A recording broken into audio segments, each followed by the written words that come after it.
And so D is a rapper that's really on his job, and he spoke very courageously about this shooting. And he's basically campaigning to say, let's get rid of the murder music. Let's stop celebrating black people dying. We're not the KKK. Let the KKK celebrate your death. You're not supposed to celebrate your own death. So I love the fact that D's doing that. Here is an image of a stock D wave quantum that is it's gone up 144%. I saw it in my portfolio. I forgot that I owned it. This is how you should buy stock, in my opinion. Just buy a bunch of stock and pick from the S&P 500. Be consistent, and you're investing properly. People don't believe me when I say that, but believe me, you're talking to a guy who's read thousands of research papers, and literally the biggest mistake you can make when it comes to investing is to not invest at all. But this stock has done really well. But somebody made a good point. They said this stock is kind of a meme stock because the revenue doesn't match the valuation at this point. And I agree with that 100%. A lot of that valuation is built on the potential of quantum computing. Quantum computing is going to be massive. It's going to control the future, but there's no guarantee that D wave is even going to be around when the quantum world starts to exist.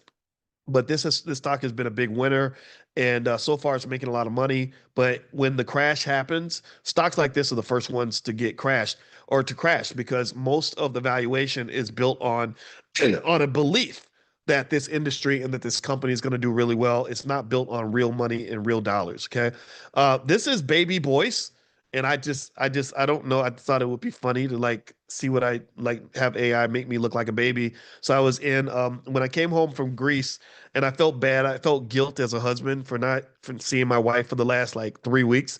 So I said, "Hey, babe, let's go to dinner." So we went to dinner. We went to Outback Steakhouse, and I love that. I love the food there. And also it's like they have stuff that I need. Like I think it's a conspiracy. It's a really big conspiracy that none of the restaurants have Heinz 57 steak sauce. I think it's wrong. It's probably even racist or something. I don't know. I'm just being stupid. But anyway, but they have the Heinz 57 steak sauce. So I went out with my wife and I said it'd be interesting to make myself look like a baby, and that's what I did. So there's Baby Boyce. And so Baby Boyce is happy with the stock market because the stock market's been killing it. And give me a yes in the chat if you've been making money this month with the market. Give me a yes. I hope everybody says yes. If you say no, that's okay. You can join our stock market club if you want. Go to drboystockmarket.com, drboystockmarket.com. Also, we have these cheat sheets on how to get started investing in the market. If you go to drboycebooks.com, just look up the stock market cheat sheets and just look the word cheat sheet, and you'll find a cheat sheet I put together on how to get started. So drboycebooks.com is where you can find my book and everything else. Here's some more information. The Dow has gone up more than 300 points. The S&P 500 set a new record. It was mostly the jobs report.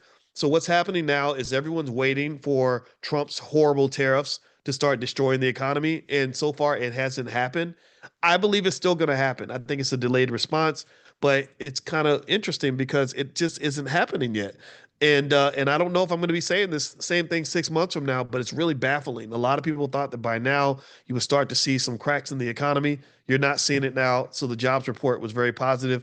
But I also remind you guys, AI is going to destroy a lot of jobs. That's a guarantee. Microsoft just laid off another 4% of its workforce, which I think is thousands of jobs. A lot of companies are laying people off, particularly in white collar professions. So back in the day, everybody used to tell their kids to become computer programmers because you'd be guaranteed a job.